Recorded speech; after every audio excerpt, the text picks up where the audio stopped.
হুমকি ধামকি আমরাও দিতে পারি, চ্যালেঞ্জ আমরাও নিতে পারি। কিন্তু আমি সবসময় যেটা জুয়েল ভাই বক্তব্যে বলেছে, আমি বলেছি যে আমি এমন কিছু করতে চাই না যাতে এলাকার মানুষের মধ্যে একটা আতঙ্ক তৈরি হয়, এলাকার মানুষ আমাকে নিয়ে কোন সমালোচনা করবে সেটা আমি চাই না। ধৈর্যের পরিচয় দেন। আমরা ছোটবেলায় পড়েছি কুকুরের কাজ কুকুর করেছে, কামড় দিয়েছে পায়, তাই বলে কি কুকুরে কামড়ানো মানুষের শোভা পায়?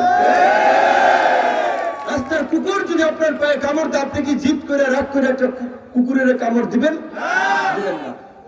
কাজী আজকে আমাদেরকে কোন কথা বলছে, বাজে ভাষায় সমালোচনা করছে, সে সমস্ত মানুষ অহংকার না, বাস্তবতা বলছি, আমাদের লেভেলের না। মানসিকতা, ব্যক্তিত্বে, রাজনীতিতে কোন জায়গায় আমাদের ধারে কাছে নেই। তো তাদের জবাব দিয়ে কেন আমরা মুখ খারাপ করব? কেন আমরা মানুষের কাছে তাদের মতো নিম্ন রুচির হিসেবে আমরা উপস্থাপিত হব? কাজে এই জন্য বলেছি, যে জামানে বলুক, আমাদের সাহস এবং শক্তির জায়গা হচ্ছে জনগণ। এই মানুষ যাদেরকে ভোট দিবে তারাই আগামীতে জনপ্রতিনিধি হবে। হুমকি ধামকি দিয়ে কেউ জনপ্রতিনিধি হতে পারবে না।